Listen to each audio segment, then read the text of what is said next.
Welcome to Stories of Brisco and Bradshaw. I would be Bradshaw, and that would be your Chickasaw native, your Chickasaw Hall of Famer, Oklahoma's favorite son, Mr. Gerald Brisco. And we got one of the best guys and one of the best workers in the world today. He's held titles all over the freaking place. He right now has the Control Your Shot Gauntlet thing that he's going to cash in, which means mathematically he is almost a certainty to be a TNA champion coming up.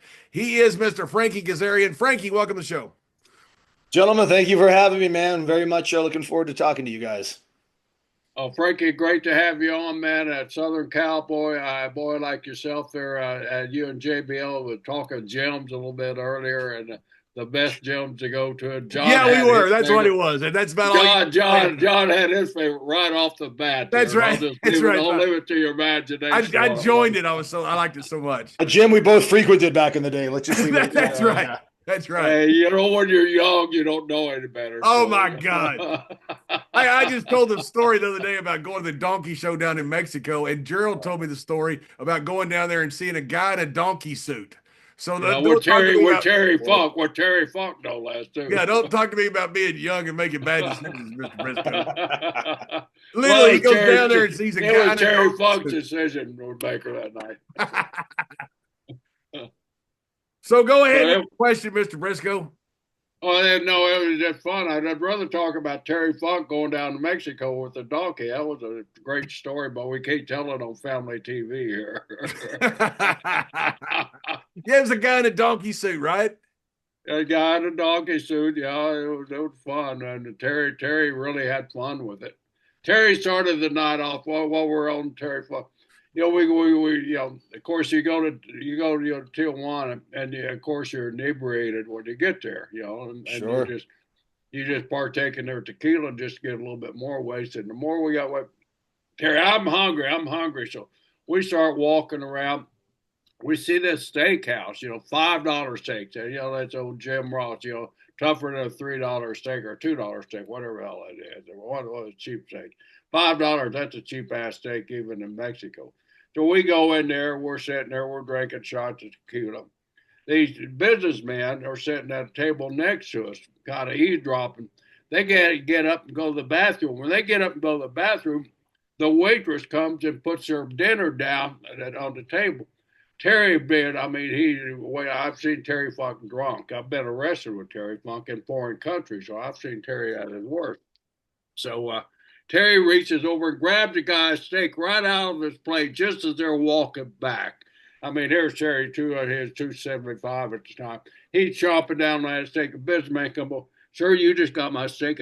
Really? I thought she set it down on my plate. I made a mistake here. I ordered the exact same thing, Terry tried to make a friend with him. Finally, they end up buying each other shots of tequila all night. We get drunk with the two bitches, man. They forget to buy Terry the steak. I had to buy my own fucking steak that night.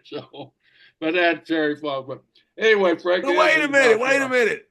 What happened? I'm not going to go into that donkey story, Don. It's a family hour here. Terry was awesome. I didn't know him the way you gentlemen did, but I got to meet him and know him a little bit through the Cauliflower Alley Club and one TNA house show run back in 2009, maybe 8 or 9. And we went through Amarillo, and Mick Foley was on the shows with us, and he invited Terry to the show, and Terry came by. And after invited a bunch of us to go to his favorite watering hole and restaurant in Amarillo, and me and Samoa Joe and Jay Lethal and I think Eric Young, a couple guys went and just sat there. He paid for everything, wouldn't let us pay for food, for drinks. And we just sat there for hours while him and Mick were just talking, telling stories. Man, it was just what a cool night. I'm so grateful to have those type of nights with guys like that, man. It was so much fun. Yeah, what a memory for a guy, legend like Terry Funk. Terry Funk, he's a true chameleon. Terry could fit in at any environment there is in the world. I mean, absolutely. As goofy as he is, you could take him in with a group of TV executives and sit down there, and he could converse with them, have them all laughing, and get everything he wanted just because of his sense of humor and his demeanor around people. What a great guy! But Frankie, you're kind of a unique guy too. You're a SoCal guy. You're born and raised in Southern Cal. What kind of were you a high school athlete? I mean, your passion for wrestling it started at a very early age, I understand. So kind of walk us through what kind of inspired that love for wrestling. Sure. Growing up, a child of the '80s, I was always a fan of sports, baseball and football particularly, and huge fan of action movies, Stallone, Schwarzenegger, all those guys. My love for wrestling, I've told this story before, it was through Rocky 3. I was a huge fan of Rocky 3. Um, and one day I went to the video store with my mom and my cousin, and we saw what we thought was Clubber Lang and Thunder Lips on in a ring. It happened to be the VHS tape of WrestleMania 1. I didn't know what wrestling was, but I rented it thinking it was some type of Thunder Lips backstory or origin story. Brought it home, popped it in, and there's, Tito Santana versus the Executioner, match 1 of WrestleMania. And I was hooked, man. It just grabbed me, and I just never, it was an obsession from that day. And that's what kind of got me on my path to wrestling. And this was probably 85, 86. And then growing up basically out here only getting WWF, that primarily is what I watched. I only got into like NWA and other stuff through the Apter magazines. And growing up, I was always a good athlete, but I was always very small, very undersized, very skinny. I was a late bloomer. My freshman year, I played football 4 years in high school, but my freshman year, I was 5 foot and barely 100 pounds. My son right now is 12 years old. He's bigger than I was as a freshman. So I was a late bloomer, and always had always had that dream and that goal of wanting to be a pro wrestler. But at the time, it was like, how do you become a wrestler? How do you learn to become a Jedi?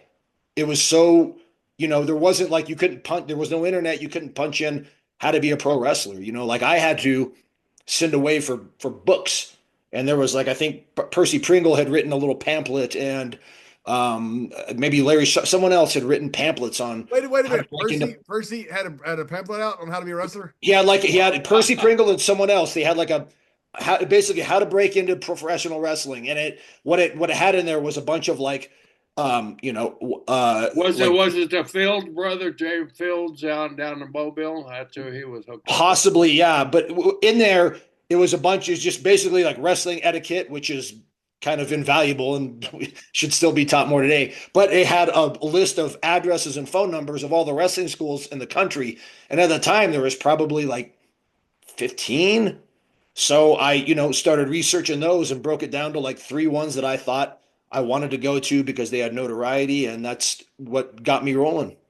Well, the one that you chose is kind of unique, and I'm kind of curious. A SoCal guy moving all the way to Boston, the great Killer Kowalski, who I had the great honor of being married to at professional wrestling for like 3 months on a tour in Australia. I worked with him every night for like he requested me, and I learned so much from him. But is that how you got hooked up with Walter Kowalski? Yeah, pretty much. So I broke it down to there was 3 schools that really like stuck out to me because I always wanted to get trained by someone that had been there and done that, or somebody that I had heard of. So it was down to Kowalski School, the Dungeon in Canada, which naively enough at the time I thought, well, Stu surely is running this. I didn't know it was like a carny operation at that point, and the Power Plant in WCW.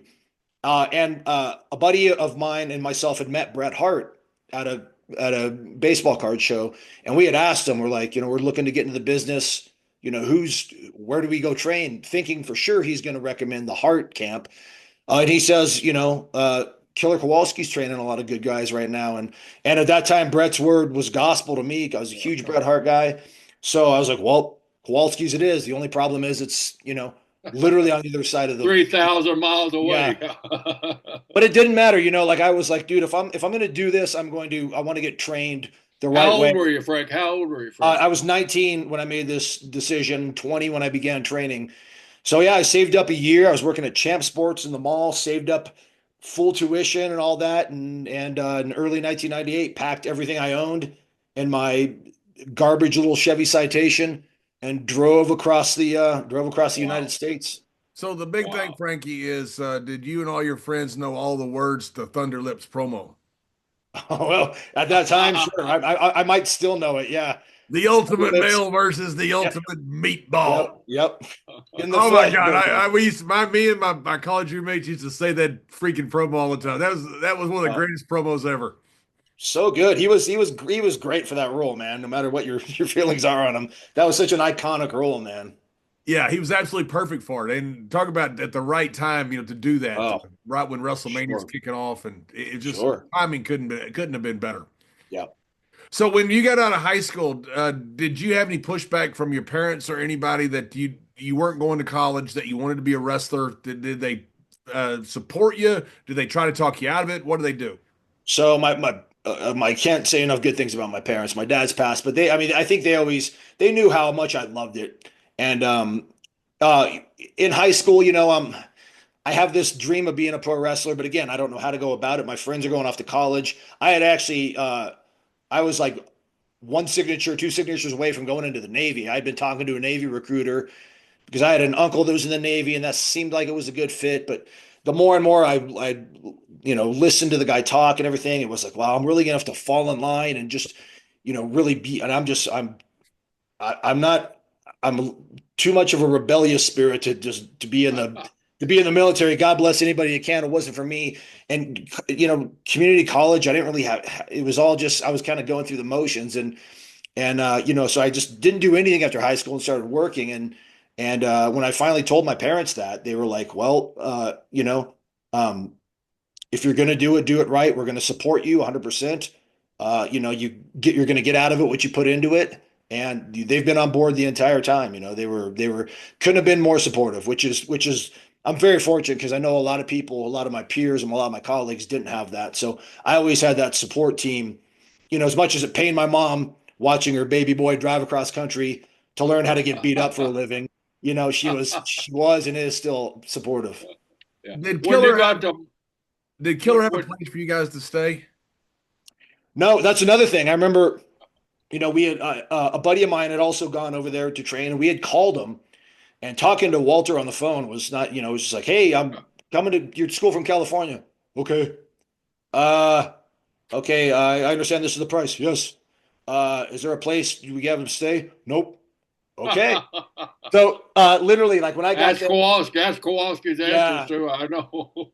when I got there, me and a buddy and another guy who was a referee were living in a tiny loft in Malden, Massachusetts, in this apartment. Three guys in this tiny loft. It was disgusting and smelly. I lived there for a while, until I eventually got my own place. But no, you were basically on your own.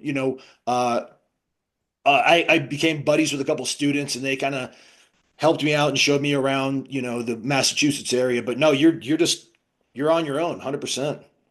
What was Triple H already gone from there? Paul Levesque was Yeah. already So this gone. was this was '98. The most notable student that was still there at the time was Matt Bloom, and he had already been signed. And this was back when they were signing guys just so they, wouldn't get picked up by WCW. So Matt was already signed, but he was just still training and doing like local independence. So he was like the guy there. Um, yeah, Triple H and China and John Cronus and Perry Saturn, those guys were all off doing their thing already. So yeah, Matt Bloom was like the guy there, um, and still just doing his thing until he got called up not that long after.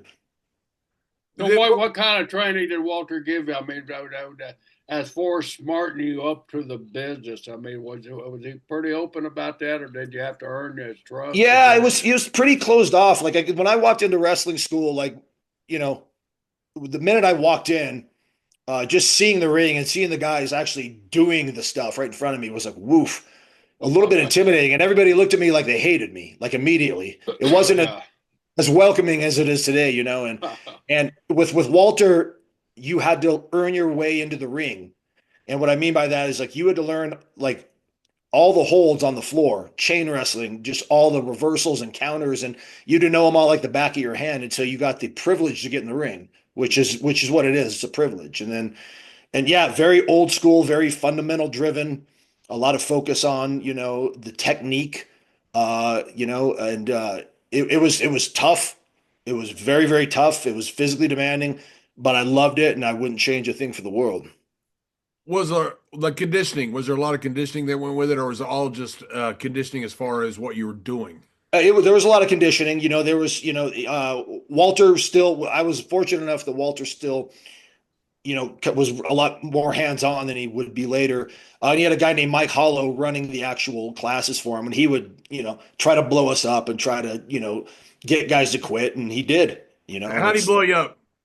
We would do these drills. So Walter shared the studio with a guy named Richard Byrne, who was a Tang Soo Do instructor and also part-time wrestler. And we would do these drills where like we would go to the back of the gym, sprint into the ring, run in the ring, do like hit the rope 10 times, do a drop down, hit the rope 10 times, you drop, and then go over the top rope to the floor, get back in line, and just like you had to do it in a certain time, and just ridiculous stuff like that, and just an ungodly number of bumps and backdrops. And I was stupid enough, like I took a good backdrop early on, and so I was always game to. So anytime they needed to teach backdrops, Kowalski would be like, "Go get in there." I'm like, "Sure." Just run in there and post and take a backdrop, and I probably took 60 backdrops in a day, which looking back now, I would turn to dust if I did that. But man, I could not get enough of it back then. I lived for it. People don't realize how many bumps guys took training back then. I see it now, and God bless them. I love it. I think it's great. But man, of course, we didn't know what all it did to your head either. So that's why we're going to be getting Easter eggs we probably just hid. But it was insane the amount of bumps we took training. And you love it. Like I looked forward to. I could not wait to get into that ring and just to take a bump or to hit the ropes or to like I was going back to Matt Bloom. Like he was, if you wanted to try a new move, he'd be like, "Frankie, get over here." And I'd be like, "Yes, sir." And he would, pick, throw. Okay, like how'd that look? Good. I don't know. Try it again. I could not. And I was 20 years old. I was indestructible. Right. Yeah, so like it didn't matter to me. The other kids that made the trip out to the East Coast with you, did they stick with it too? No. One is still a very good friend to this day. One of my best friends. I grew up with him. He's a teacher, and wasn't for him. He didn't have the.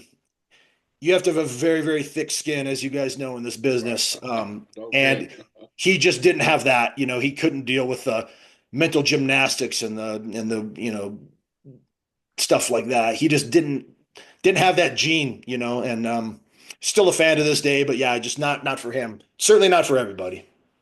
Dutch Mantel, his best expression was, there's only two things you can't do, heel or baby face. And that was the old guys. You talk about the mental gymnastics, they just loved just beating the shit out of you verbally, and then, of course it became fun to banter back and forth, but that banter was stiff. Dutch was hitting me with that line in the mid 2000s in TNA still. So, Dutch is he's the best. He's awesome. Pat Patterson's line, "I just went to Boston. You know who asked about you? Nobody." Yep, that's. It's these old jokes that these guys tell. They're not that funny, but the way they tell them, it's like Groucho Marx telling a joke. He's like, "That's really funny." No, actually, really wasn't, but the way they tell it is really freaking good. Oh, Dutch would always pull me over. Hey, you know what I liked about that match? And I go, "What?" And he goes, "The fact that it ended." And I walked away. And I was like, thinking I'm going to get this compliment, and like, thanks a lot. Or you'll get your comeback, kid, when you come back to the dressing room. Right. Oh, there were dozens of them. Pat hit delivery, and you knew everyone. You knew how Pat would lead in, which one was coming next, too. I mean, it was the same routine, everything, but they were funny each time you saw Pat. They hit you with that. Sure. Pat, Dutch, when I would do the job, would sit there and he would go, and just it was like the most dramatic thing you'd ever see, like a kid just lost his puppy, and I'm going, Dutch, will you quit doing that? Really, seriously, you fucking quit. You better quit that. It was so funny though. It was great. Yeah.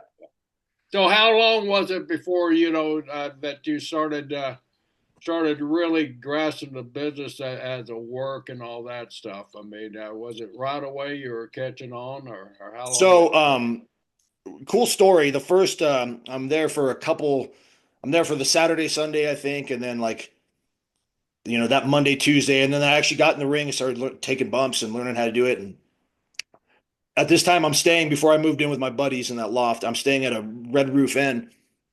And one day in the morning, the phone rings and it's like nobody knows me here. And I answered and it's Kowalski. He said, "Yes, Walter, get dressed. We're going to go to breakfast." Okay. This time I'm still kind of unsure of myself and I'm still like, I moved across country. Is this, wow, this is a lot. And he picks me up, makes me drive because Walter What did was not. your word? Was your word when you got that call to come meet me for breakfast? Was that Uh, unusual?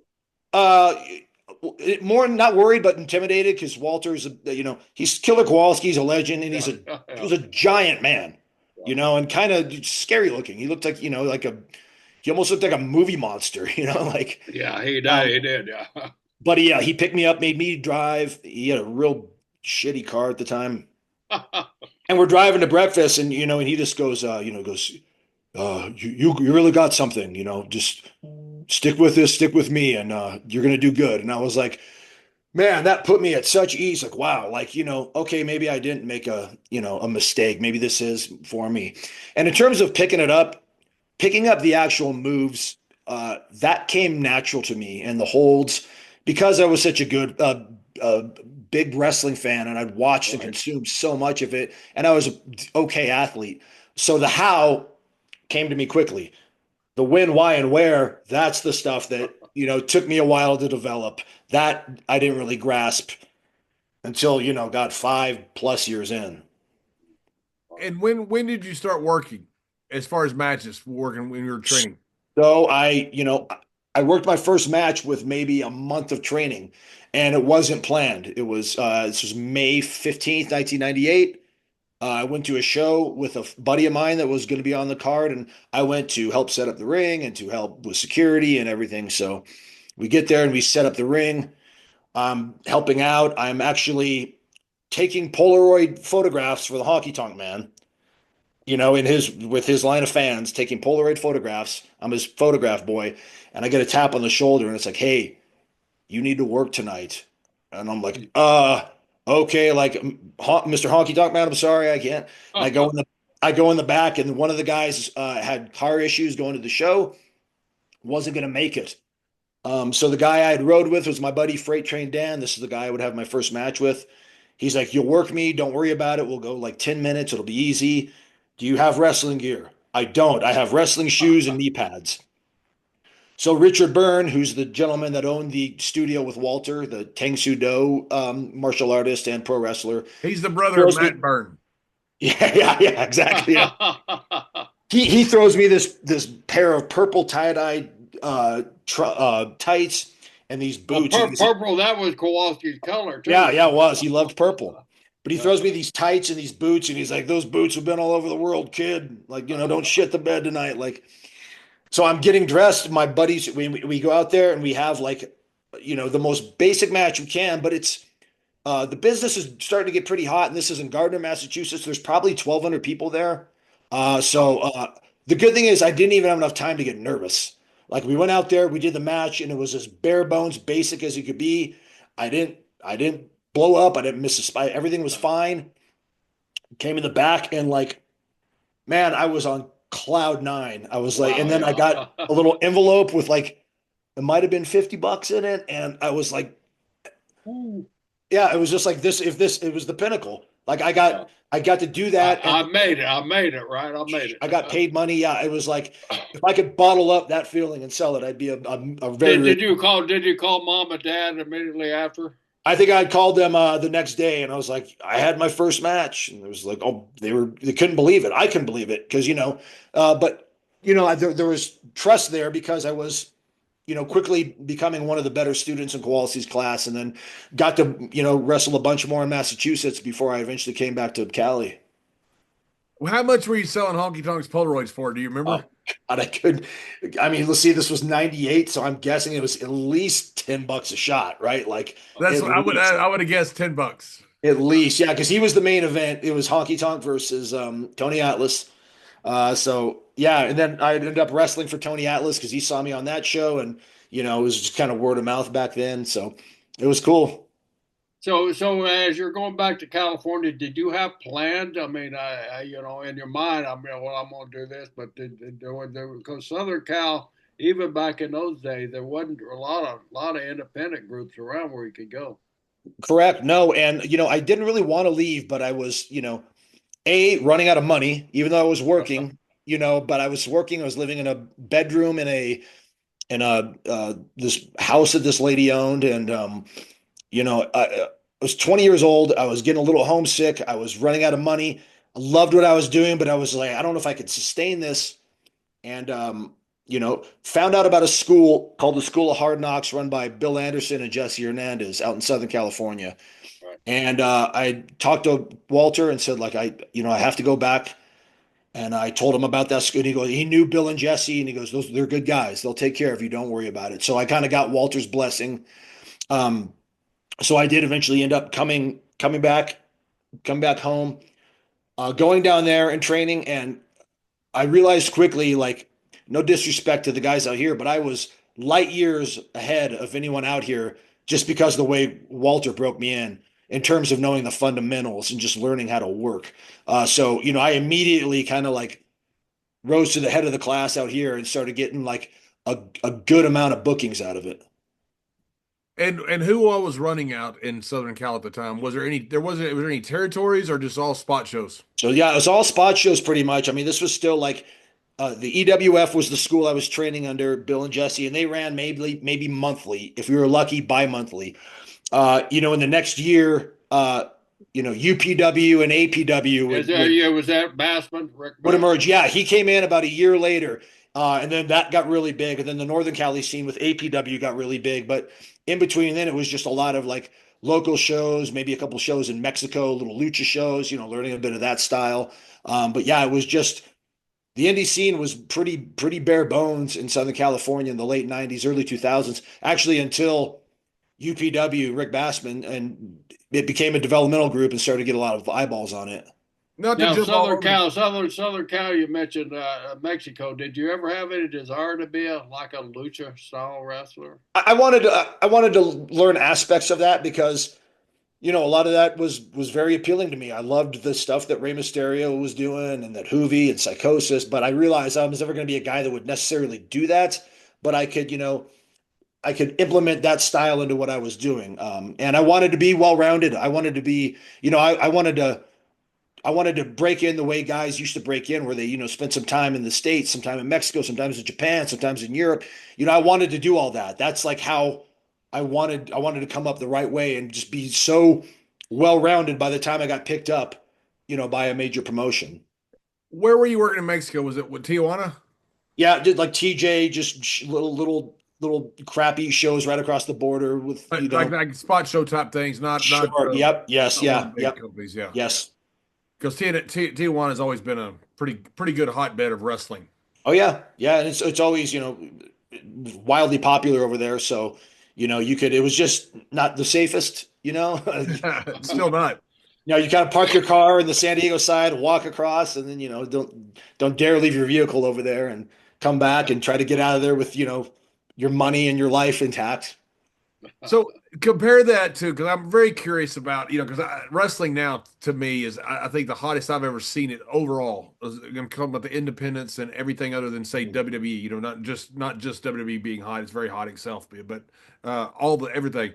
Is the independent scene in California now? How does that compare to when you started, or do you know because you don't have to do it?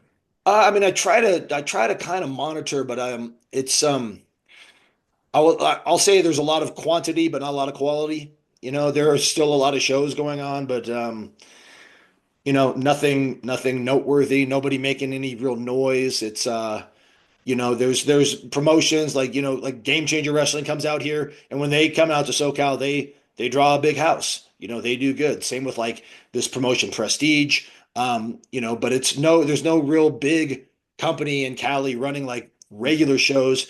You know, uh, Local stuff, yeah, but there's not a whole lot.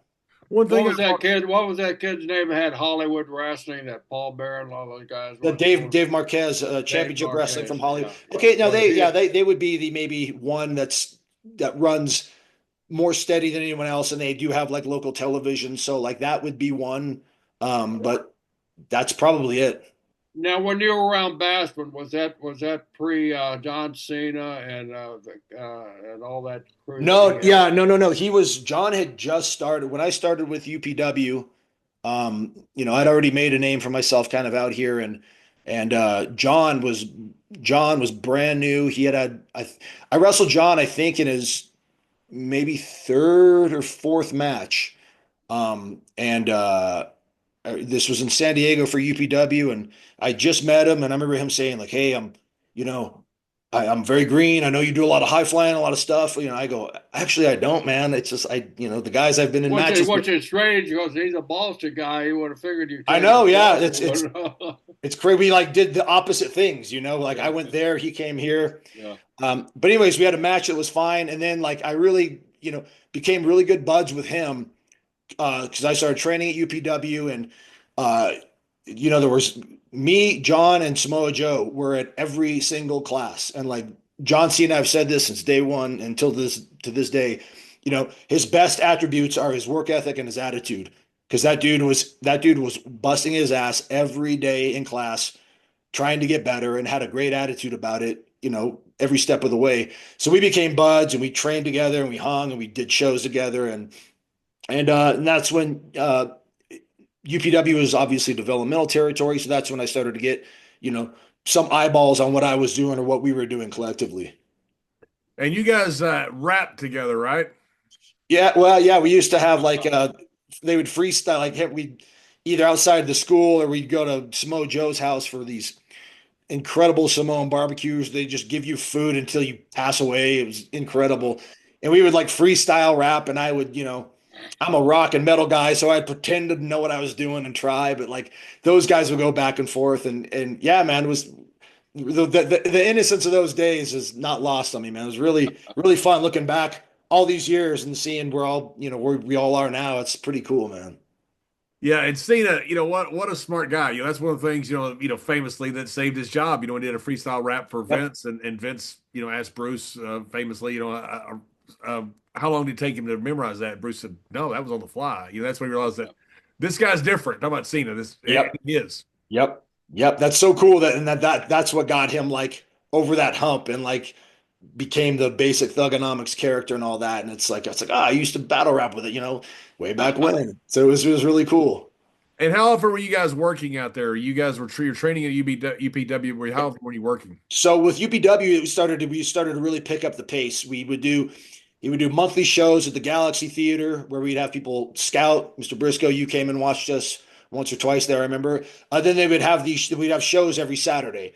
So between UPW and Independence, I'm starting to work 3-4 times a week, which is good. I'm getting my reps in. So, and we would have again, we had WWF at the time representation coming down and critiquing us. So, getting us out of the bad habits that we had maybe acquired. So like there was that a full like year where I got to learn a lot, a lot of what not to do, and get rid of these bad habits from the independents and get my reps in and really start, just working in front of different crowds and just more people and working different people, guys of all sizes, and that's when I really started to mature more as a pro wrestler. The history there in the Coliseum was really cool. With I'll go back to Gorgeous George, but even in the '70s, you had Chavo Senior and Piper selling the place out in some incredible angles. Was there any vestiges left of the territory there when you guys were running? I mean, like a lot of territories, some guys would still be around. You'd still see some old whatever. Yeah, You'd still see old, doctors, door guys, sure. crew, stuff like that. Was there any vestiges of the old territory around? Uh, no, the only it would be, I mean, Gene LaBelle was still running like a judo school out here. Bill and Jesse, who were with the School of Hard Knocks where I was training, they were, guys that were like, used a lot. Like Bill Anderson was a ring announcer for those guys, for Mike and Gene, and for early WWF house shows out here. And Jesse was a wrestler for those. So like, just little fragments of that left. Jesse had been around quite a while, probably when you got there. Yeah, Jesse had been around a long time, and he was broken by the great Goliath. And Jesse's a very, very good trainer, like one of the Very best, good, yes, sir. very I good agree. trainer. And he'll even say he's a better trainer than he was a wrestler. But he's I owe the world to that guy. He's, one of my favorite people. So, yeah, to answer your question, like those guys, little bits and pieces, but it had already, kind of been so many years removed that it wasn't even like a thing anymore. And did Gene LaBelle ever come around? I met Gene also through the Cauliflower Alley Club, and he was a very nice man. He was always trying to, talk me into coming down and, he's like, come roll with us, and in his judo class. And I was thinking he just wanted me in there so he could stretch me, and I was like, I don't know, Gene, but I got to know him pretty well too, which was cool. A lot of these more seasoned guys I met through the Cauliflower Alley Club because I would go to that every year, and I've been a member for 25 years. So, How did you get hooked up at first with the CAC? Because that's Kowalski, Kowalski. So when I came back here, I stayed in touch with Walter, and I'd call him and bother him and talk to him as much as I could. Going back, I was lucky because I would drive Walter to and from wrestling class every Tuesday, Thursday, Saturday, and Sunday. And I would pick him up early on Sundays, and he loved going to church. There was this Catholic church in Massachusetts that he loved to go to. I would go there with him. We'd go to breakfast, then we'd go to wrestling school. And we'd get to the school an hour before the class began. So I got a lot of one-on-one time with Walter, which I cherish more than anything. So like I developed a relationship, like a Mick Rocky type relationship. So I would call Walter and talk to him all the time. And one of the times he tells me, I'm coming to Las Vegas. There's a convention, Cauliflower Alley. And I was like, oh, cool. I'll come out and meet you. And came out, met him. That was that first year in '98. And God, he introduced me to his trainer, Mr. Luthez. So like, Wow. yeah, man, it was. I mean, I met Luthez and Bob Orton Sr. and all of Walter's buddies, and got to hang out with them and go have lunch with them. And again, me just being the fan I am, I'm just like in awe. Like I'm literally sitting with royalty. It's so cool. And went to the Cauliflower Alley Club reunion that year, and just thought it was it was just my language, man. A bunch of old timers talking about wrestling. I loved it. Maybe with a couple of adult beverages mixed in. It was a great time. And so I just became a member and have been a member ever since.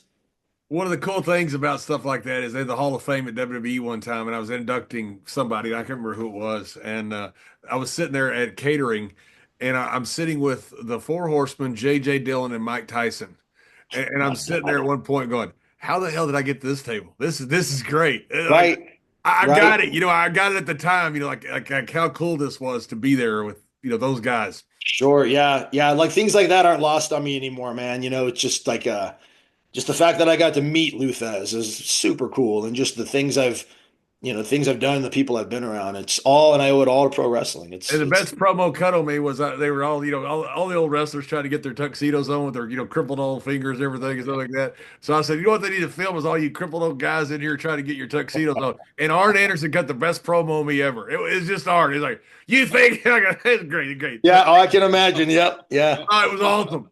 And Arn and I were friends before that anyway, so Sure. Yeah. it was fun. Arn can cut the best promo. He on the boys. Oh, Especially those off the cuff promos where it just sitting there when he gets and all of a mad, sudden he starts into one. oh my God, when yeah. he gets mad and starts cutting a promo on people, it's the greatest thing ever. You live for stuff like that. He's the best, man. Arn Anderson is the best. Yes, 100%. I have had so much fun with Arn. So when was your first break to get out of the UPW to go out? When was your first break? So even before UPW and during, I'm starting to get a lot more. I ended up teaming with Nova, Mike Bucci, who was a former ECW guy, and through him, I started getting booked a lot, like on the East Coast, and getting to see like the tri-state area, like independent scene, which was hot at the time. And then got to go to Japan early on. Who'd you go for? I went for 0-1, which was Hashimoto's group. They Yeah. had just started up, and so I started going over for 0-1 for a bunch of tours. And that, again, that's, learning that style, learning Japanese, the Japanese style of pro wrestling, which is a lot more strong style than what was going on here in the States at the time. So that really started, getting the word of mouth out about me, and I started getting a lot more bookings. I went on a tour of Europe through Andrew McManus, who was running World Wrestling All Stars at the time, and that's where I met Scott D'Amore, Jeff Jarrett, Jeremy Borash, and this is when TNA had just begun, and they saw me on this tour, and I came home from that tour, and maybe 2 weeks later got a call to asking if I wanted to come do basically a tryout for TNA, and that was late spring of early summer of 2003. I mean, so what was that tryout like? I mean, what do you have to do there? So the tryout was I flew in, got to the Nashville Fairgrounds, that old building. Yeah, been there a few times. Yep. I actually wrestled the last ever show in that building. Me and Chris Daniels against the Rock and Roll Express. That is cool. It's also cool who you got to wrestle. Another one of those mind blowing. If you would have told 12-year-old me that, it would have just blown my mind. Yeah. Unreal. But yeah. So I get there and they put me in a 6-man tag, and it's me and CM Punk and Matt Stryker against three other guys I can't remember at this time. They give you a tryout match in a 6-man tag. Yes, that's horrible. Yes. It was the Wild West back then, so it was weird. They just put me out there, and and we do the match. We win. I think I got the pin even. And they call me next week. All right, you're coming back. Call me next week. You're coming back. All of a sudden, I'm in a feud for the X Division title, and I was like, I guess I work here. I don't, I guess I got to, Still no contract or anything. No, nothing yet. Eventually, I signed like a per show contract, and guaranteeing me X amount of dollars per show, and then but that was all a slow process. It was like weeks when I was like, and they start featuring. Yeah, maybe my third or fourth match, I'm wrestling AJ for the NWA title at the time, like in the main event. So I was like, I guess I work here. I mean, I don't know if they, they're featuring me like I work here. I don't, I'm still very confused and terrified to even ask. Like, hey, do I work here? It's like, no, kid, get out. That's what I'm thinking. Right. What are you doing there? Right. And then eventually, they started locking guys into actual contracts, when they actually started to become more of an entity. And then the next year when they went down to Orlando. And so, but I started then and just kind of was just thrown into the mix right away. So, Jerry, you've done a million tryouts for a million guys. You've signed a million talent. Have you ever stuck a guy in a 6-man tag for a tryout? Oh, the only one I wish I had was you. No, I've never. I can't even imagine that unless you're looking at the other two guys there. But you just get it's just so convoluted and watered down. I can't imagine that. But everybody has their preference there. So, but yeah, it was strange because it wasn't even like a tryout. I'm thinking I'm going to be on before the tape starts rolling or anything. No, this was just on the show, on the weekly paper. Oh, you were actually on the show. Oh, yeah. It wasn't a pre-show. No. That's even stranger. Well, no, I don't know anything about this guy, but I'm going to put him on my TV That's right. show. I don't know if this guy's any good. We may want to hire him. Yeah. Let's put him on our TV show. Where we can't edit it out. Yeah, put him over on top of it, right? Yeah, that's right. We're going to put him on. It was just a cold match. And I think, at that time, Scott D'Amore was helping out, and he was confident enough, and he knew that I was perfectly capable. Well, these guys had seen you, Scott, and they guys had seen you in Japan, so they knew. They knew that I wasn't. They knew that I don't think they would have put me out there if they thought there was a chance that I was gonna. Well, to me, it kind of tells me if they saw you, they like you, they were going to hire you anyway, so they just put you there. That might have been the case, but at the time, again, I didn't know, I didn't ask, I was just, just there, just doing what I was told. Give me a number and I'll go. 100%, 100%, yes, sir.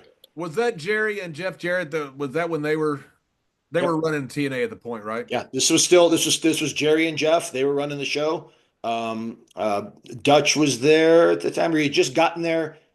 He just come back. I think Dutch was there. Glenn Gilberti was helping out, Scott D'Amore. And this is the early days of Dixie. Dixie had just joined as a partner, not too much too previous before that. But yeah, this was Jerry and Jeff's show. What were their plans? I mean, were there plans to just build a wrestling company? Were there plans to compete with the WWE? Did they ever articulate their plans to you?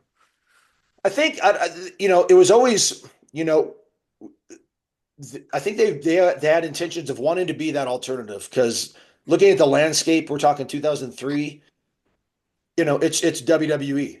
That's it. And like there was that lapsed fan that, maybe didn't follow the WCW, their WCW fandom over to WWE, and they kind of maybe dropped out a little bit, and the numbers kind of showed that. They're just wrestling for a variety of reasons wasn't what it had been, 5 years previously. So there was that lull. So like I think they just wanted to be, I think I heard when Dusty was down there, kind of running the show. I think it was him that said, we don't want to be like Vince is Denny's. We don't want to be Denny's. We just want to be Waffle House. And that I kind of got that analogy right away. So I think that was he's a guy too that's kind of forgotten in that whole setup scheme of things. You kind of just forget Dusty was with that organization. Yeah, he was a guy. I know he was helping out creatively. He was an on-air like authority figure. Right. And yeah, he was pretty thick in the mix, especially when I first started. But I think they always had designs on getting a television deal. That weekly pay-per-view model was pretty unique at the time and different, but like not sustainable. So, going down to Orlando, getting the deal with Fox Sports Net, I think that was, that was all a part of their plan. And then eventually the Spike deal, which was incredible. But I don't think, I think Jerry and Jeff are both smart enough to know that even at that time, you're not going to compete with WWE, but you can be a solid alternative, especially when there's, that lapsed fan market that you can appeal to. And with your confidence and everything, when you guys got that Spike deal, all of a sudden here you are, you're on national TV. Was there a shift in attitude, shift and progression with you guys? I mean, you're probably thinking, man, this is my opportunity. Were you kind of hoping that you'd be seen by other people, or what was your thoughts on that? Oh, sure. I mean, even before that, when we got the deal, when we started going down to Orlando and taping at Universal Studios, and we got the deal with Fox Sports or Fox Sports West, Fox Sports Net, whatever it was. And, we had that rotten like 3 p.m. on a Friday time slot. Even that was massive. That was huge. Like, like now I could be seen, by everybody in North America. So, and then the Spike deal was that was like, even like, wow, now we're like prime time Spike. Eventually we even got 2 hours because we were only an hour show, which was tough to cram a bunch of guys on an hour show. Right. Yeah, it is. But yeah, no, it was those baby steps. And it was like, wow, I'm actually, I'm under contract. I'm wrestling on television. Like these are the things I dreamed about. When I was, beating up my pillow or my stuffed monkey in my room as a kid, I wasn't thinking about getting paid. Oh, come on, be honest with you. You're beating up your bedtime Hulk Hogan stuffed doll. I didn't know. I had a giant red stuffed monkey I won from a carnival. I had a brown stuffed monkey, and it's my passcode for all of my internet stuff. It is. I had a name for it, which obviously I'm not going to say because it's my passcode for all of them. Yeah. Yeah. No, I had a regular brown like stuff. Yeah. This thing was great because it looked a lot like Mr. Brisco. It looked a lot like him. I mean, like a really close. I think my monkey was from Oklahoma. My monkey had limbs long enough that I could actually put like top wrist locks and like figure fours on. So but when I was doing, I wasn't thinking about what initials were on the ring skirt. I was just, I want to do this. So the fact that I was doing this and TNA was starting to make a little noise, I was I was like, wow, I'm actually doing this. It was a really cool feeling. Like I got into this 5 years ago, and here I am on television. Not certainly where I want to be yet, but I'm on the way. And it was really that was a 5-year progression there. That's remarkable. That's really pretty damn quick in old school business. Very quick. Looking back, it really is, man. And I put a lot of pressure on myself. I always, I wanted to, my dream initially was to go to ECW because I went around there early on. Walter brought me around there and I was like, well, this is where guys are kind of getting over just by being good wrestlers. Like I certainly wasn't a good promo. I had an okay look, but if I could work, I could maybe start there. That was my kind of goal. Then obviously ECW crumbled and went out of business. So like TNA picked up where like they left off. And, that's where I'm so thankful I got my opportunity with TNA early on. Dusty was, we had a finished that with Eddie Guerrero and I in WWE one time with a bull rope match, and Bruce and Vince had kind of been debating the finish, and Vince's answer was call Dusty. So he called Dusty, and he's with TNA on set at the time, and gave us the finish for the pay-per-view that night. That sounds logical, man. I get It's it. awesome. I get it. I mean, Dusty was just a different, guys like Dusty are just different. They're so creative. Sure, sure. Just cut from a different cloth, man. But that's that was his obviously his strong suit, It's You fine. said you weren't a good promo, which obviously that's your opinion of yourself as you were younger. You're obviously good now because you're doing commentary, doing all this stuff. When did that click? When did you start figuring out how to do a promo? What was there a certain thing that happened? Was there, or was it just a progression of doing it enough?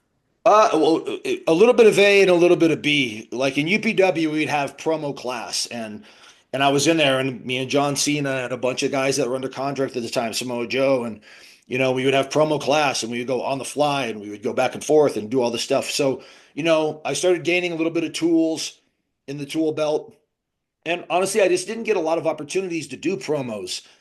They were few and far between, and you're not going to learn if you don't do them. I was doing, at home in the mirror while I'm driving, in my car, until really Chris Daniels and I became the team and were heels in 2011, 12. And I started to get the opportunity to be out there and do in rings and do backstage vignettes and like could be entertaining, could be an a-hole and can be could convince people that, I better go see this babyface beat this guy up. Like that's when it really clicked from a confidence wise. Like at the time, Eric Bischoff was had a lot to say, and Eric was a big proponent of myself and Chris Daniels, and had a lot of confidence in us and liked what we were doing. So he gave us a lot of opportunities to go out there and cut promos. And as you guys know, the more you do it, the better you get. And confidence is everything with promos. If you don't have confidence, you're not going to be able to talk anybody into the building. But once I started getting that confidence, I was like, okay, I can do this and I enjoy it. And that's when it really kind of clicked, A, that I can do it, and B, how important it was. That's You were with Chris. You were with Chris there. Why do you think that clicked so well? I mean, you guys, was it your style was so similar, or why do you think it was it clicked? Your Yeah, mindset?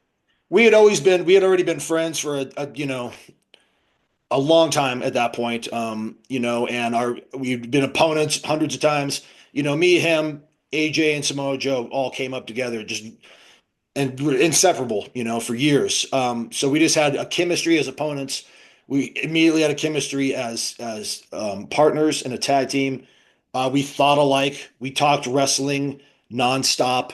It just clicked, and when it worked, it worked. We were just two guys that you know we were the perfect, like not that we're in this team's category, but the Midnight Express, except we didn't have Jim Cornette. We were our own Jim Cornette. We were the guys, talking all that nonsense. And it's one of those things. It clicks on all levels, in ring, chemistry, backstage chemistry, promos, all that. it's kind of interesting to me because I think a lot of guys learn how to work when they turn heel. Like David Von Erich, famously when he went down to Florida, came back a much better worker. You talked to all the guys who knew him, and when he came back was much better than when he had gone down there. Steamboat obviously never turned heel, but was a great worker. I think he's the anomaly. Yeah. Was it the same for you when you turn heel? All of a sudden now you have this freedom to say basically whatever you want. Do you think that's what it was that helped you open up your personality to be able to cut the promo that you had in your mind, but you couldn't get out? It certainly helped. And, being a heel and having the luxury of wrestling house shows, TNA's house show scheduled at the time was still, pretty good.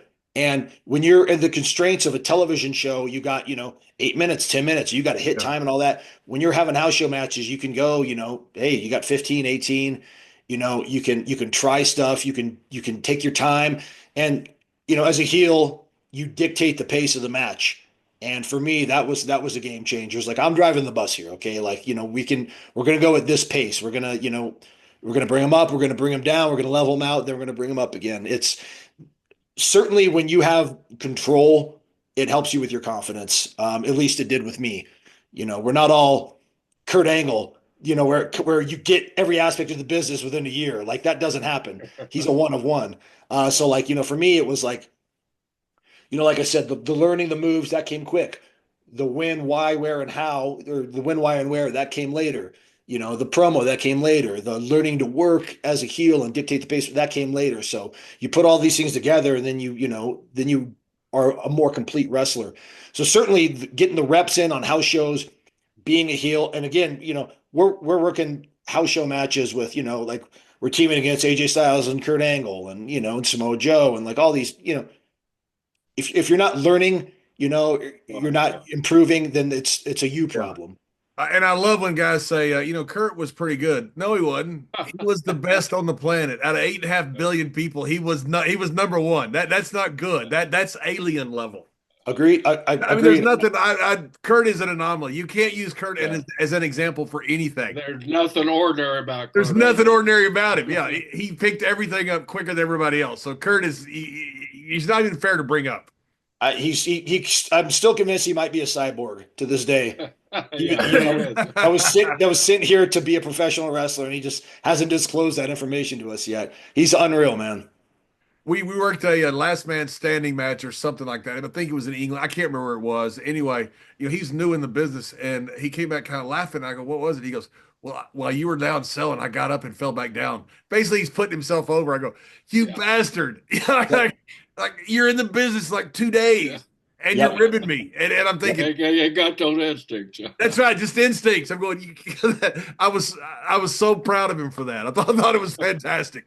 I had a run of matches in like late 2007 where I wrestled Christian in a ladder match for a chance to wrestle Kurt Angle for the title. I won the ladder match, and then 3 days later wrestled Kurt Angle.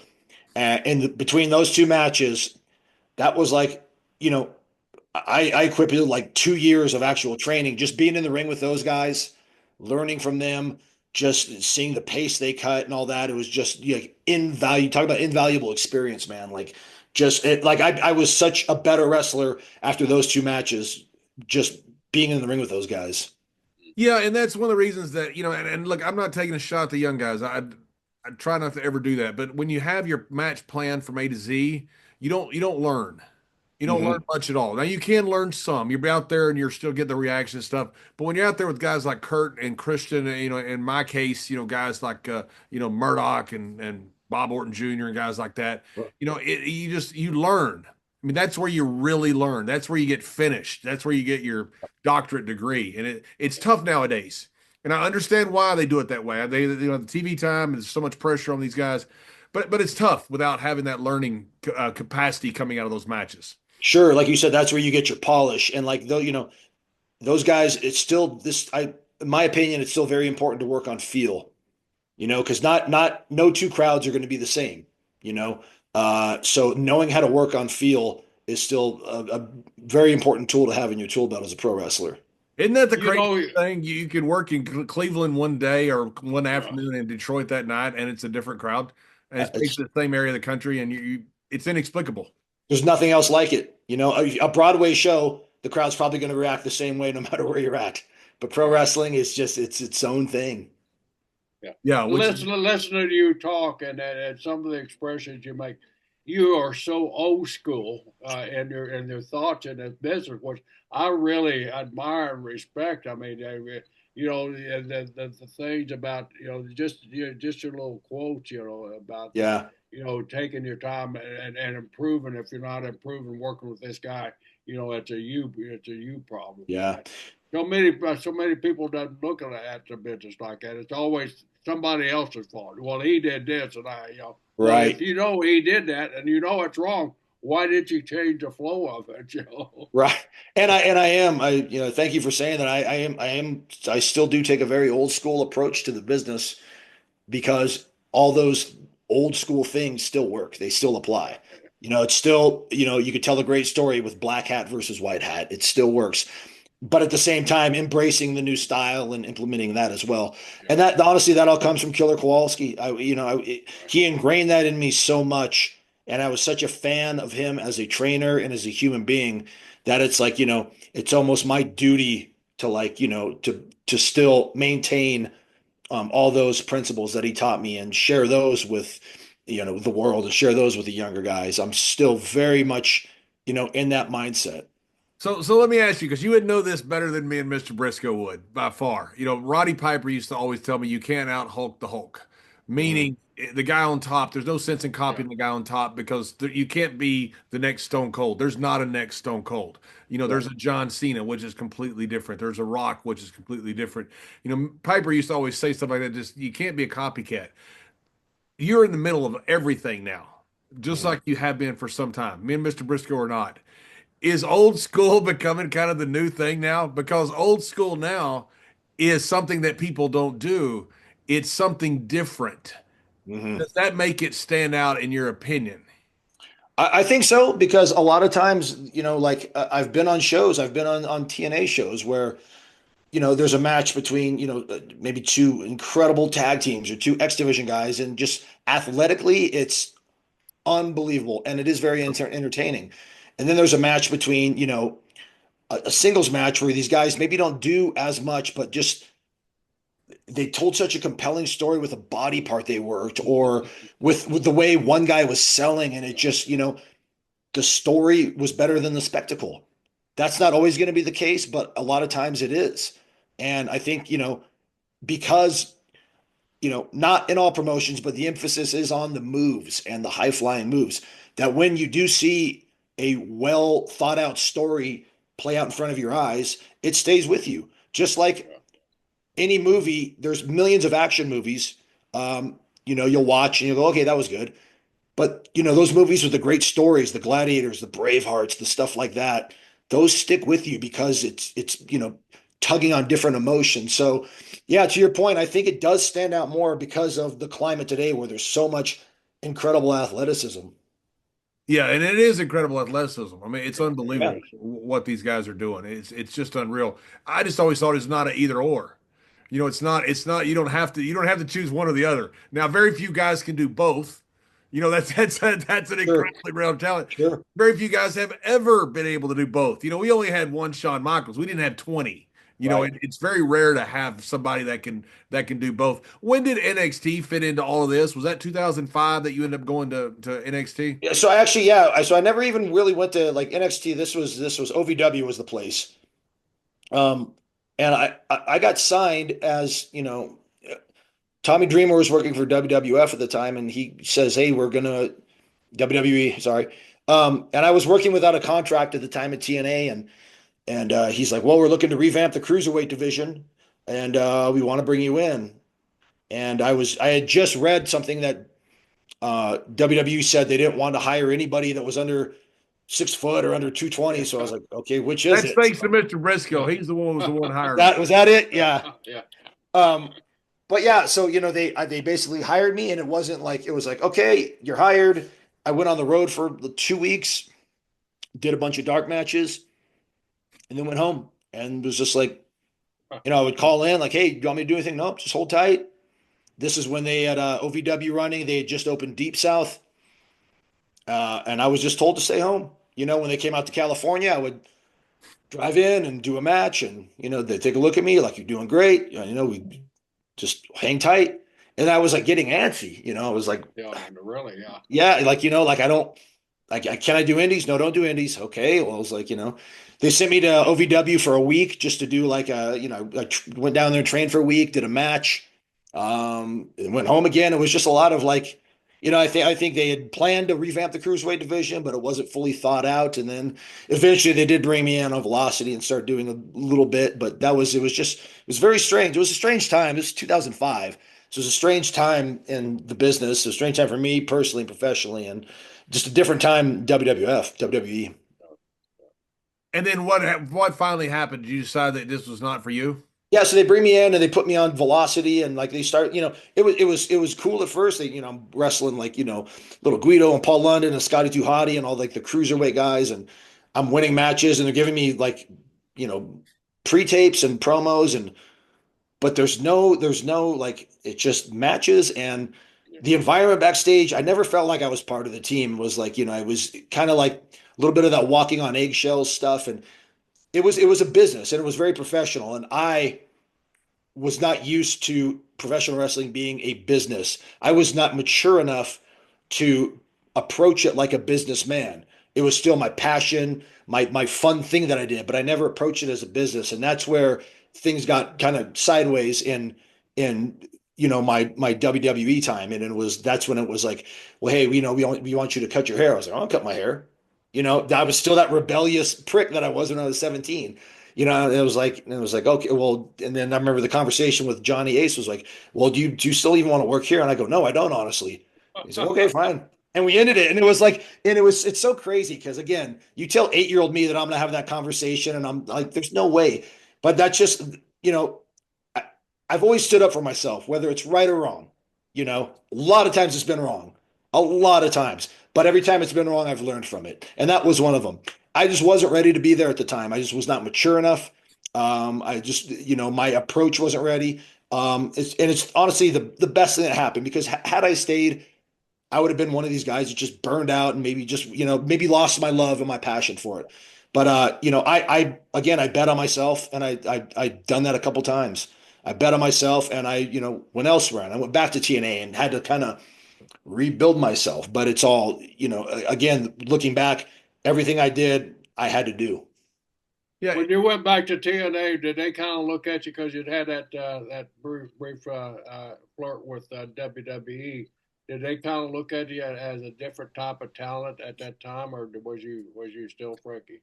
So I had a good relationship with everyone at TNA, and they didn't want me to leave.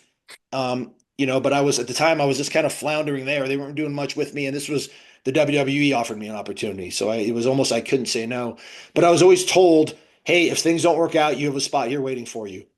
Well, as we know in pro wrestling, what someone tells you isn't always the truth. So that wasn't necessarily the truth. So, I was released and I told them, hey, and they're like, oh, okay, well, maybe we'll bring you back. And, it was like, and then it was, phones weren't being picked up, emails weren't being returned. And it's like, well, what's going on? Eventually I was brought back in. But again, at that time, Frank, did you think you'd made the wrong decision? When you wasn't getting any yeah, phone calls? there's certainly some second guessing, man, when like, 1 minute you're with the WWE and the next minute you're supporting yourself. I'm living on my own, obviously. You're supporting yourself on independence only in a time when independent wrestling wasn't, Right. the hotbed that it is now. And, you're starting to apply for real jobs and you're filling out those applications. And it's like, previous experience. And it's like Yeah. nothing, or, what skills do you have that you could bring to the team? I was like, I can fall down. I don't know. Like, I can sell. right. Yeah, exactly. Yeah. I can get color if you guys need me to. I don't know. But Oh my God! I got to a family reunion one time. Some smart ass second cousin I've never met before goes, so do you put professional wrestler on your resume? And of course, me being a smart ass said, I've never filled out a resume. nice. I no, I have no idea. I'd hate to Yeah. fill out a resume. As Arn Anderson used to say, I'm not qualified to do nothing. That's just it. Like I'm filling out like legit. Like I never had to get a job, thank God, because I got picked up back up. But like I'm filling out resumes. It's just like list your 2 previous bosses, and it's like John Laurinaitis and Terry Taylor. I don't know, like, like it's like the last thing I want is Terry Taylor to get a call from Gold's Gym in Palm Springs. Like, this guy? So yeah, so there was there was second guessing, but there's I've second guessed myself a lot in this business. So but I was brought back in, and yeah, it was, and I was told straight up again by Terry Taylor, who is a dear friend of mine to this day. He straight up told me, he said, you're not going to be featured and you're going to lose a lot. And I said, can't wait. Let's do it. Because that was my attitude. I was like, fine. It's like, break me down to build me back up. I was like, I'm all for it. But in fairness, the cruiserweight division never panned out in WWE. Right, No. right, Jerry? Right. I mean, Vince there's always just been great didn't see- aspiration, and in all fairness, there's always been great aspiration to make that division work. But for some reason, and when you don't get the endorsement from the guy on top, you're only going to get so far. And even though everybody wanted to bring the X division back, and everybody knew the talent, like with Frankie and Scotty and Guido, those guys like that, tremendous athletes and tremendous workers. They were never perceived as the top guys by the top guy. And I think no matter how bad the writers and the agents would push them, there was always that perception, well, he can't make it here, and that was always sad to me because I'm basically cruiserweight too, so Yeah. I wanted it to make it, unparalleled. I think with the talent that we had, the guys that I just named off, that they could have made it, but when you don't have the support from the top guy, it's just not going to make it. And I think Yeah, I was brought in at the time. They hired myself, Kid Cash, and the Mexicools. Essentially, those were we were like the guys that were going to be the core of their cruiserweight division, and obviously, they put those guys, the Mexicools, together, and they started doing their own thing. But even watching after I left, the cruiserweight division never really No, kind of got off the ground. no. Yeah. So I don't think you made a bad decision. I don't think so either, man. Looking back, I obviously didn't. At the time, people in my own family thought I was insane from walking Of away. course. And I was like, it's like I've always stuck up for myself, right or wrong. I've stuck up for myself and done what I felt I needed to do. What's been Frankie, the 20 years in this business, you are insane. I mean, Oh, 100%. I realize that now. Yeah.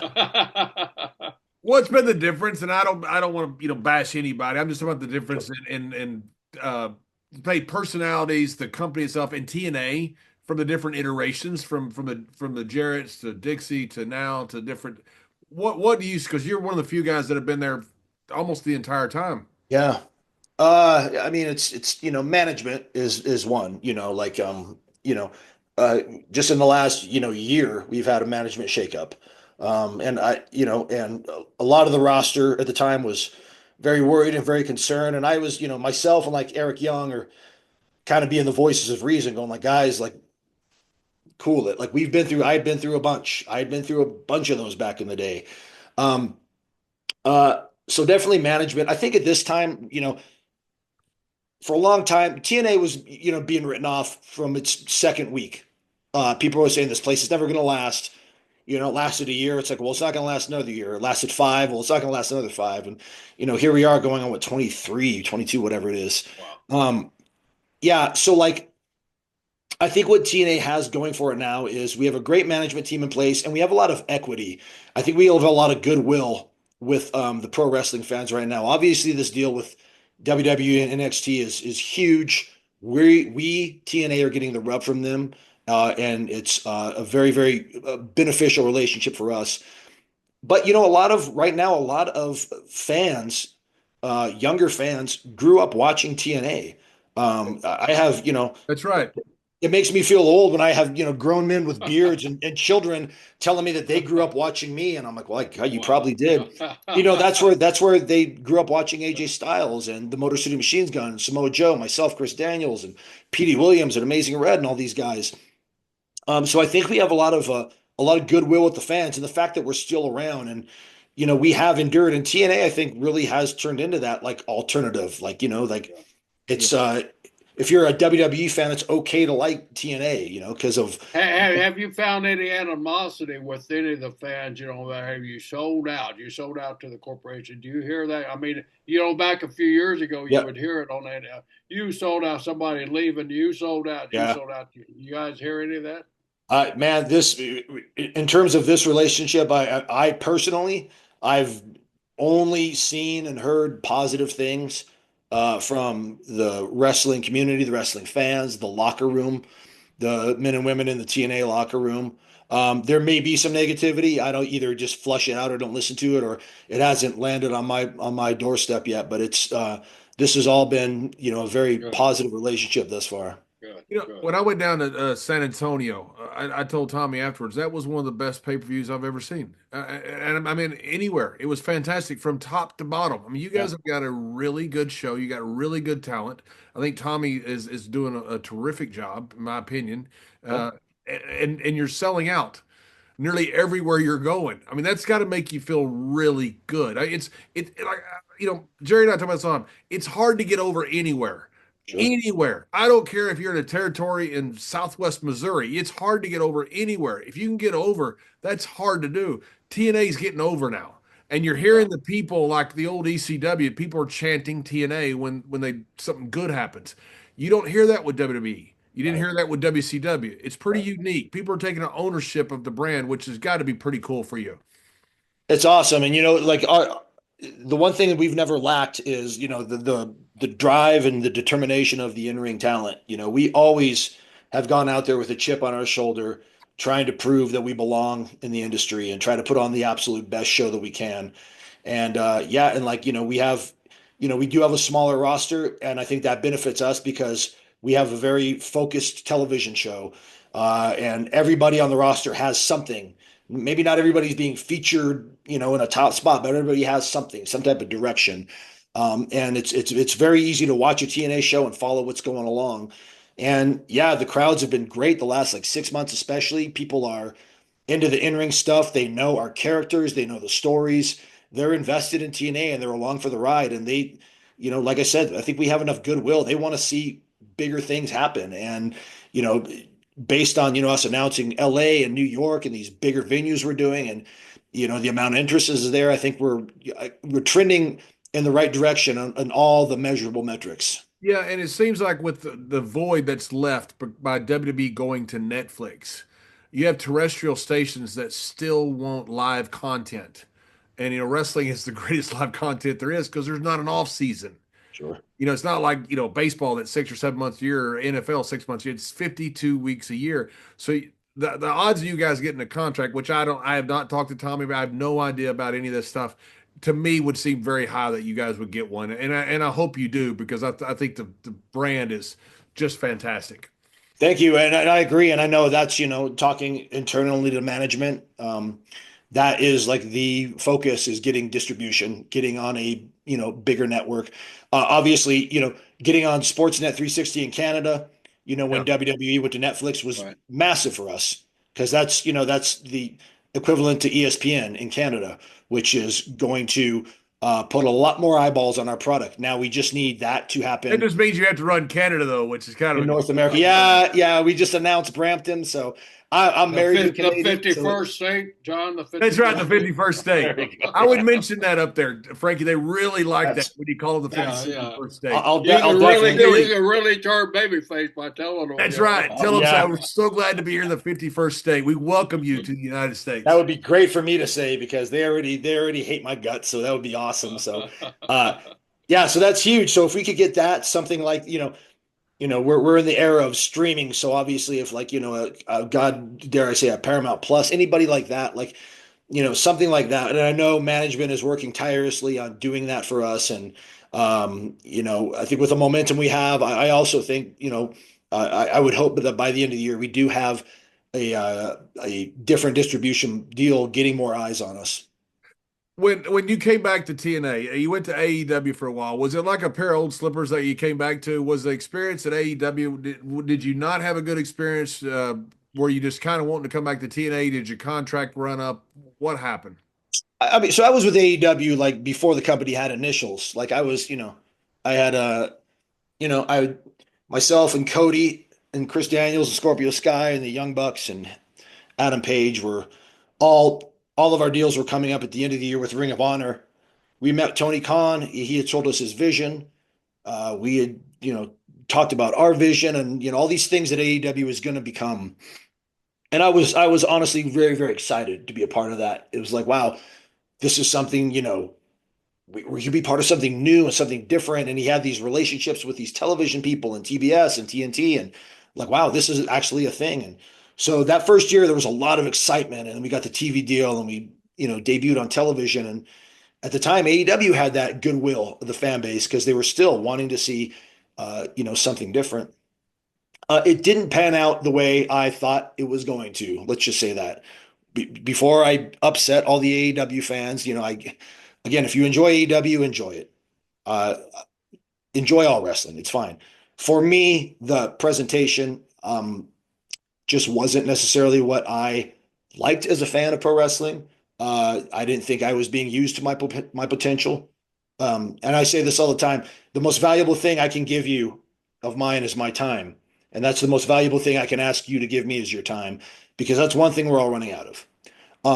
My time left in the business, I hope it's a very, very long time. I want to give that to somebody that's going to value it. And I didn't feel my time was being valued. And I had just re-signed with AEW.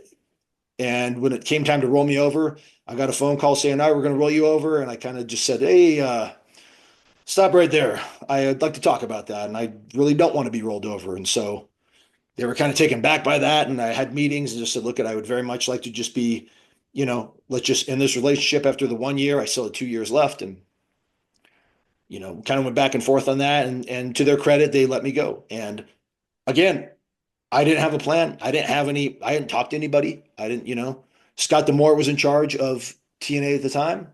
And once I got that, in writing that I was released, I talked to some people in WWE, very, very positive, great conversations there. Talked to Scott and after talking to Scott for an hour and about the way he saw things and the way he saw things for me and the way I saw things, it was like, yeah, this is a good fit. This is a good fit. And coming back when I did, it just that, my timing was very good.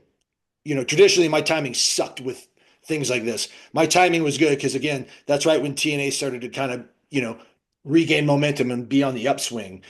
So it was, and on a personal note, it was, my confidence, level jumped uh, a lot coming back to TNA.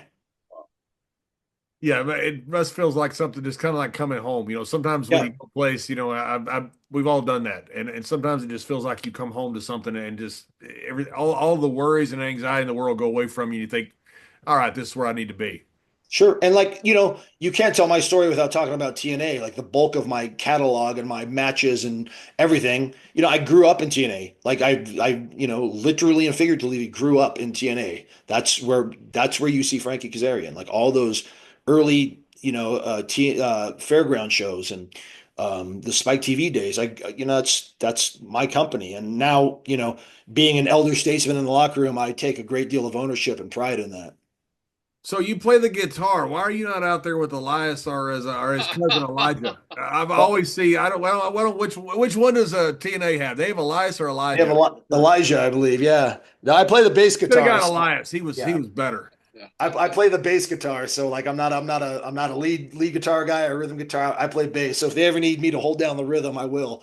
But but it's him and Joe Hendry are the musicians, and I'll let them embarrass themselves out there. You don't get your own like Kazarian pit with your guitar and Yeah, no. No, no, no. They save that for those guys. But I've done a lot of my band. We've done a lot of like wrestling related things. We played the Jericho Cruise. We've played the Whiskey before WrestleMania and stuff. So there's been a little bit of crossover, but I've never brought that on screen. I've always left that as my side hustle. why haven't you? Yeah, Just why I don't know, haven't like you? I think it's fantastic. well, I mean, if you look at the way I dress like an asshole and the ridiculous shades and scarves and stuff. That's Well, my on you're a stage. rock and roll star. That's just Frank. it. So Right. That's that's my right. You stage. just described a 1970 rock and roll guy. Right. That's my stage look. And when I switched heel, I was like, I'm gonna because I want to look like a guy that if I saw him walk in the room, I would go, I want to kick that guy's ass Yeah. just by looking at him. That's kind of been my inspiration. So I guess in a way I did kind of bring that to, my wrestling persona. So you can go ahead and tell us. Nobody watches this show. When are you cashing in your Money in the Bank gimmick? Well, any show that you're not on, so you can't come clothesline from doing that, I guess. So if you give me your schedule, let me know what towns you're going to be in and what towns you're not. Maybe I'll That's make right. it. I'm gonna send you my schedule. That Could was you all a please? mistake. I want to apologize publicly for that. I've, yeah, Here, John, schedule. I got it right here on this. That's piece of right. paper. Jerry's got my schedule. please text that to me so I can be a little strategic about this. All right, here's both sides of it right here. All right. As you can see, it don't have many dates on it. Yeah. That's his schedule. So you got a big summer ahead of you. You got the LA April 27th in that, right? And then Yep. UBS in New York July 20th, right? Yep, that's it. That's awesome. I mean, that's a huge step up, and look, again, I'm not people are gonna clip this out for clickbait. I hate that. Sure. It's just exactly opposite of AEW. You guys are going from the small to the big, Yeah, which is the progression you want. And I'm not taking a shot at AEW. sure. They're their own company and they just had a good show down in Australia. Congratulations to those guys. Absolutely. It's Sure. really cool that you guys are you're filling up these arenas. And when I was at one of the shows, I said something about it being sold out. They go, yeah, we should have got a bigger arena. I go, guys, that's a good problem to have. Yeah. That I know you're bitching about it, but it's a good problem to have. Taking those baby steps. Yeah, man. Like, coming out to the Galen Center, where USC plays basketball. Uh, Beautiful venue. I got to go there to do media, and they're very excited to have us. And personally for me, like being a Southern California guy and seeing the bulk of my live wrestling in Los Angeles as a kid, that'll be super cool to perform there on pay-per-view. And then obviously New York for Slammiversary is going to be huge, and that's just it. Filling these bigger arenas will also have advertisers looking at us. It'll also have distributors looking at us. All these things are part of the plan to help TNA grow. So it's everything is proceeding as planned. Awesome. Hey, Frankie, thank you so much for joining us. I really appreciate you coming on. Mr. Brisco said that he had gotten you. He goes, "What do you think about Frankie Kazarian?" I go, "I love Frankie Kazarian. He's awesome. You're my kind of guy. You'd have fit right in with Hot Rod Roddy Piper and the boys back in the day." So man, that's just you saying that means the world to me, man. I love this business. I love just sitting and talking to a couple of guys that have been there and done that, like you gentlemen, and just chopping it up about wrestling. So it was a real pleasure for me to be here and chat with you gentlemen.